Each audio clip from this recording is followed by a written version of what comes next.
Amigos telespectadores da Rede Vida de Televisão e do programa Páginas Difíceis da Bíblia.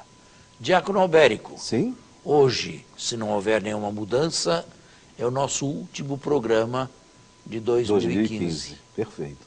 Já passou o Natal, estamos no Natal, na oitava de Natal, celebramos hoje a Sagrada Família e é o último domingo do ano. Então, o que nós escolhemos para este último domingo do ano? Bom, o Salmo 137. Foi 137 que concluímos que seria útil? Sim, Sim. sim. Eu gostaria que o telespectador, não sei, tivesse a Bíblia em mãos a assistir este programa. Esse programa se assiste com a Bíblia do lado.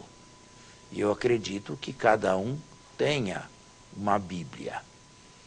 Pode não ser a minha tradução, pode não ser esta, não importa. Eu não estou aqui fazendo propaganda de nenhuma editora católica. Existem umas 20 Bíblias católicas em português. Né? Qual a melhor?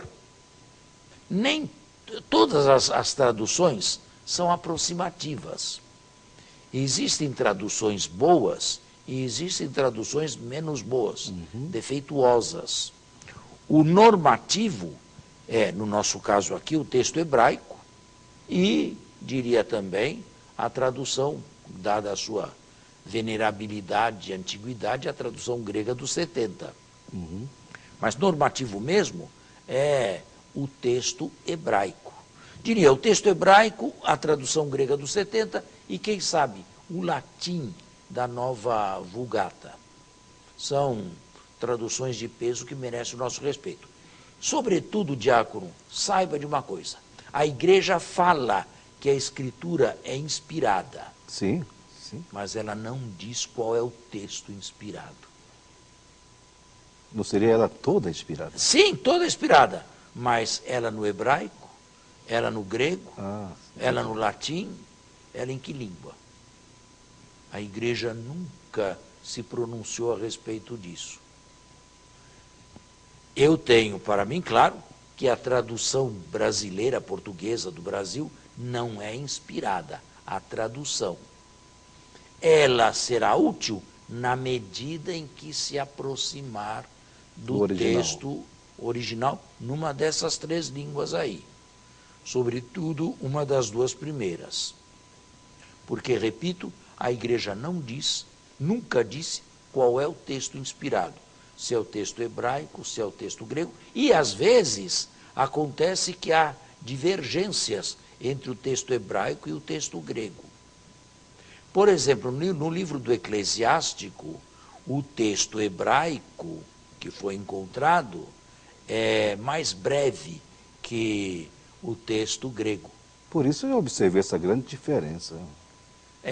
Então, temos que tomar um certo... Bom, o Concílio de Trento, tomando como base a Vulgata Jeronimiana, afirmou que todos os livros são inspirados. Então, nós podemos dizer que a parte longa do livro é também inspirada. Mas veja que há divergências entre os textos, digamos, originais ou a primeira tradução grega. Certo.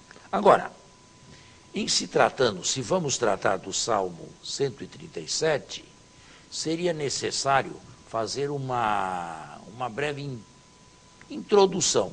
Introdução que é válida para este salmo e para todo o saltério. Mas uma introdução que eu acredito não tenha feito. É o que se chama apropriação do salmo. Isto é, aquele que recita, aquele que canta, aquele que reza, apropriar-se do texto. Se não se apropria do texto, o texto fica estranho, o texto fica indiferente, e eu tenho para mim que muitas pessoas deixam de rezar os salmos porque os salmos não lhe dizem coisa alguma. Prefere uma oração qualquer aí, feita por qualquer um na modernidade, uma oração a um santo, uma oração, uma ladainha, ao saltério, porque não são capazes de apropriar-se do texto. Eu terei dito na introdução que para se apropriar de um texto escrito em métrica e em poesia, é preciso ter uma certa veia poética. Sim, mesmo isso. porque os salmos usam certas hipérboles, certos superlativos que são importantes e são permitidos na poesia. Mas se fosse na oração lógica, não. Então, se alguém não tem uma queda para a poesia, não sabe aproveitar bem o saltério. Mas eu falo hoje, sobretudo, a respeito de apropriação. E falando a respeito de apropriação, eu tomo o Salmo 137, que aparentemente é de estranho, é longínquo, é distante de qualquer apropriação. Mas eu vou fazer uma apropriação. Perfeito. Então, leia o Salmo devagar. Primeiro, os 2 primeiros versículos. À beira dos canais de Babilônia, nos sentamos e choramos com saudades de Sião. Dos salgueiros que ali estavam, penduramos nossas harpas. Lá, os que nos exilaram pediam canções, nossos raptores queriam alegria. Cantai-nos um canto de Sião. Bom, vamos parar por aqui. Este é um dos poucos salmos que pode ser datado com alguma aproximação. Veja, os verbos dos versículos 1 e 2 estão no perfeito do indicativo. Não estão no presente, estão no perfeito. E no versículo 3º, lá. Portanto, aquele que escreveu numa outra época. Senão não diria lá, diria aqui. Interessante. Foi passado. Eu acredito que o Salmo seja pós-exílico, mas se remonte ainda a uma época em que os exilados judeus estavam em Babilônia, à beira dos canais de Babilônia. Eles foram transportados de uma terra árida, seca, qual a Palestina, para uma terra irrigada de água. Esses canais são os afluentes do rio Eufrates, do grande rio Eufrates que banhava Babilônia.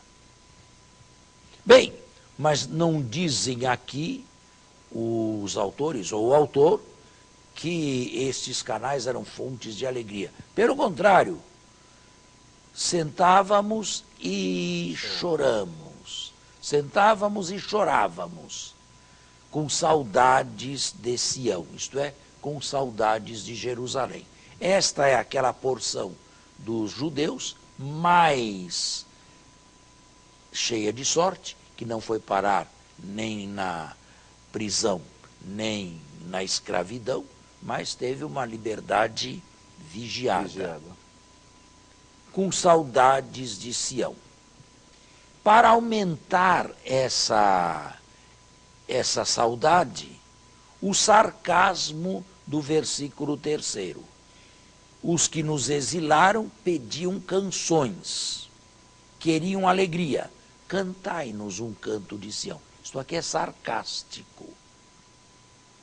É pedir a pessoas que estão chorando, que estão gemendo e que estão aflitas, que cantem alguma coisa da sua pátria, agora distante, para nos alegrar.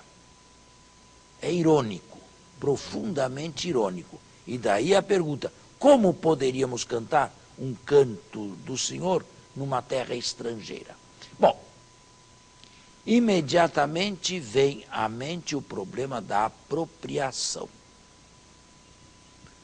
Já esteve em Babilônia? Eu não. Eu também nunca estive lá. Babilônia está em ruínas, não existe mais. Se acha a uns 30, 40 quilômetros de Bagdá, que é a capital do Iraque.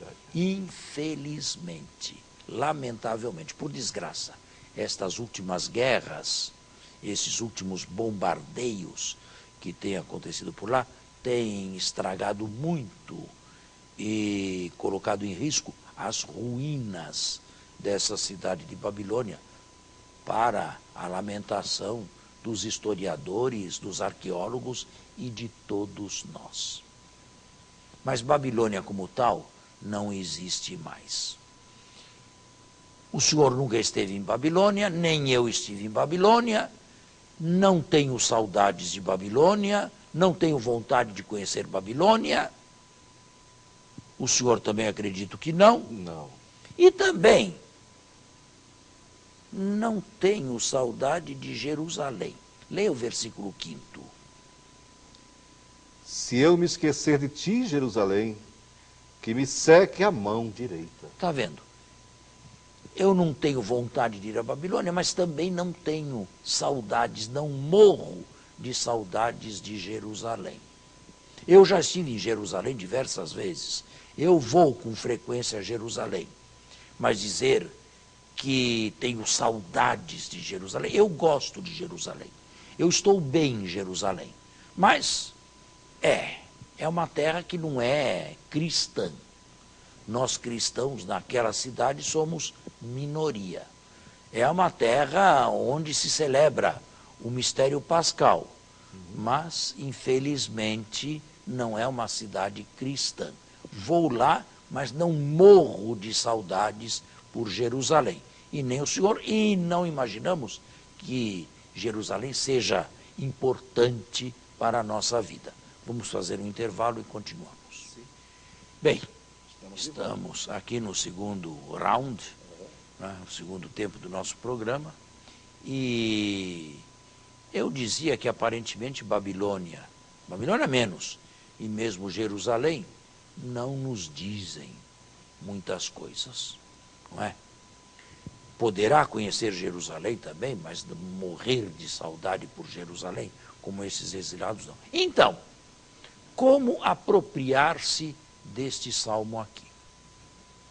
Com a ajuda da imaginação que recebe luz da inteligência de textos bíblicos já considerados, já lidos, estudados e assimilados. Babilônia, no conjunto das Escrituras e, sobretudo, no Novo Testamento, lembre-se do livro do Apocalipse, ficou conhecida como símbolo do mal, da cidade prostituta. O Apocalipse concebe Roma como a nova Babilônia. A Roma imperial, a Roma do culto ao imperador e, sobretudo, a Roma que perseguia cristãos. A nova Babilônia. A primeira carta de Pedro, o autor da primeira carta de Pedro, fala também de Babilônia. Saúdam-vos aqueles que estão em Babilônia, isto é, em Roma. Hoje, nós podemos dizer que em todas as cidades existe Babilônia, porque Babilônia é o símbolo do mal. Olhe, nós estamos aqui em Brasília. Nós estamos num programa de televisão. Neste exato momento em que estamos aqui falando a respeito da Bíblia, quantos nesta cidade estão urdindo o mal? Infelizmente. Quantos nesta cidade estão fazendo o mal? Não se tornou Brasília uma cidade violenta? Sim. Não se tornou Brasília uma cidade corrupta e, de alguma maneira, a mãe da corrupção? Porque parece que toda essa corrupção de que ouvimos falar tem raízes aqui em Brasília, ou nasce em Brasília, ou se reproduz em Brasília. Aí está a Babilônia. Está vendo? Aí está a Babilônia. E assim como Babilônia está presente e atuante em Brasília, eu posso dizer a mesma coisa de São Paulo, do Rio de Janeiro, de Nova York, de todas as cidades do mundo, porque em qualquer grande metrópole que vamos, há sempre Babilônia lamentavelmente presente. E nós temos que conviver com Babilônia. E nós temos que viver lado a lado com Babilônia. No Evangelho, Jesus nos ensina que o reino de Deus é semelhante a uma rede que, lançada ao mar, apanha peixe de toda qualidade, bons e maus. E não sendo ainda a hora da separação, nós estamos convivendo lado a lado, ombro a ombro, Como o com joio e o aqueles que operam e que realizam o mal nesta cidade e em outras cidades do Brasil e do mundo. Isto é Babilônia. A verdadeira Babilônia é essa aí, Babel. Uma verdadeira confusão e corrupção.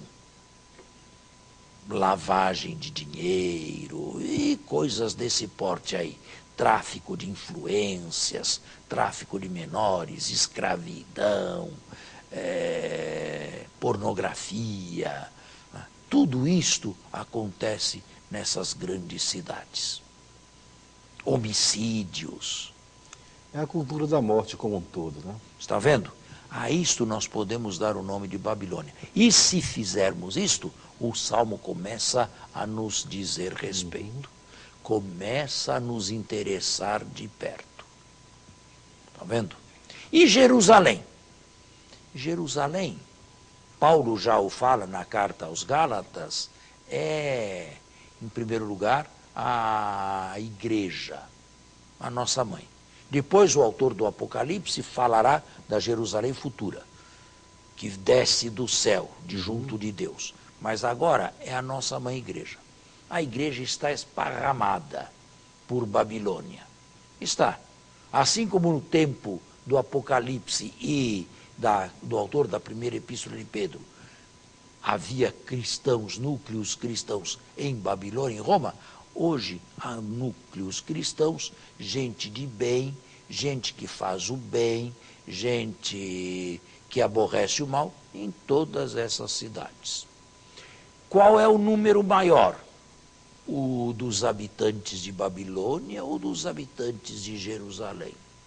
Santo Agostinho escreveu, certa vez, um livro sobre a cidade de Deus, em contraposição à cidade dos homens.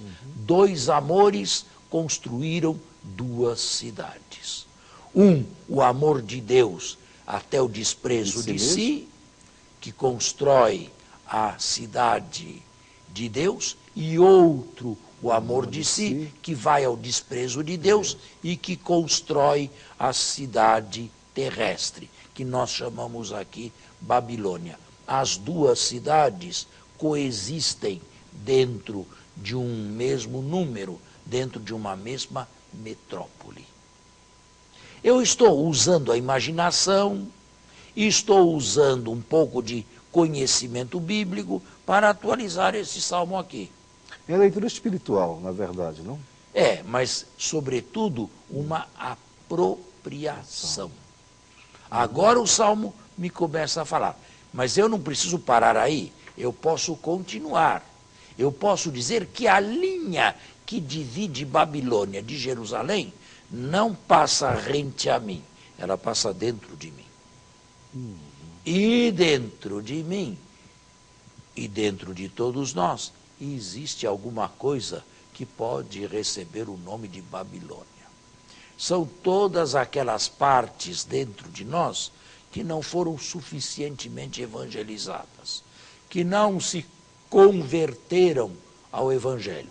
De quando em quando alguém sente que uma seiva venenosa sobe como que de dentro e o leva a praticar desatinos que normalmente não faz. Não faz. É Babilônia agindo aqui dentro. É a concupiscência da carne, poderíamos dizer? Poderíamos, mas de acordo com Sim, o Salmo, sim. chamemos Babilônia. Más tendências e por aí afora. Sobretudo quando se dá vazão a isso. Aí parece que Babilônia leva a melhor sobre Jerusalém. A Jerusalém Interessante. interna. Agora, continue a leitura do Salmo. Que me colhe a língua ao paladar, caso eu não me lembre de ti, caso eu não eleve Jerusalém ao topo da minha alegria. Senhor, relembra o dia de Jerusalém aos filhos de Edom. São aqueles do sul de Jerusalém, da Judéia, que aplaudiram quando Jerusalém foi destruída.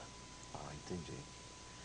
Quando diziam, arrasai-a até os alicerces. E agora, bem na lei do talião, olho por olho, dente por dente, era o Antigo Testamento, Ó devastadora filha de Babel, Babilônia.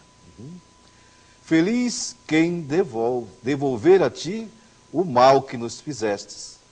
Feliz quem agarrar e esmagar teus nenês contra a rocha. À primeira vista, um desejo absurdo para um cristão. Feliz quem agarrar e esmagar teus nenês contra a rocha. Mas eu posso transpor isto aqui para o nível metafórico que estamos falando. Babilônia não tem apenas adultos, tem nenês. Tem aqueles que estão aprendendo a fazer o mal. Ainda não entraram de tudo para o crime, mas estão dando os primeiros passos. Que isso seja extirpado também. Que Babilônia não tenha nem presente e nem futuro. Que ela tenha um dia apenas passado, que ela passe, não mais. E dentro de nós, que aquilo que não foi evangelizado e de vez em quando sobe, não tenha futuro também. Que esses nenês aqui sejam jogados contra a rocha e sejam esmagados. Bem, o que eu fiz? Eu fiz uma leitura de um salmo, difícil à primeira vista de ser apropriado, mas com apropriação, para ensinar o telespectador, o leitor, a se apropriar de um salmo e fazer dele palavra de Deus. Usei a imaginação, usei uma imaginação conduzida pela inteligência das escrituras que eu tenho. Uma certa ingenuidade, não nego, mas um princípio hermenêutico válido. Está claro? Está claro. O Catecismo da Igreja ensina a fazer essa leitura espiritual, não? Acho que é lá no número 115. Bem, eu não tenho aqui o catecismo agora. Agora, é claro, isso se faz com um certo cuidado, não é? Para não exagerar demais e não ir longe demais. De qualquer maneira, os padres do deserto e São Bento e a linha beneditina fez já no passado esta leitura, esta apropriação. Os padres do deserto eram preocupados em se apropriar do texto. Interessante, eles não tinham um texto, eles eram analfabetos, na maior parte, e não havia bíblias em mão, porque era texto escrito à mão, mas decoravam 150 salmos e os recitavam de memória. O nosso programa está no fim. Temos que encerrá-lo, não sem antes desejar ao telespectador, sendo este o último domingo de 2015, um feliz ano novo e muita alegria e muita bênção de Deus em 2016. Até o próximo domingo e um feliz ano novo, um feliz 2016.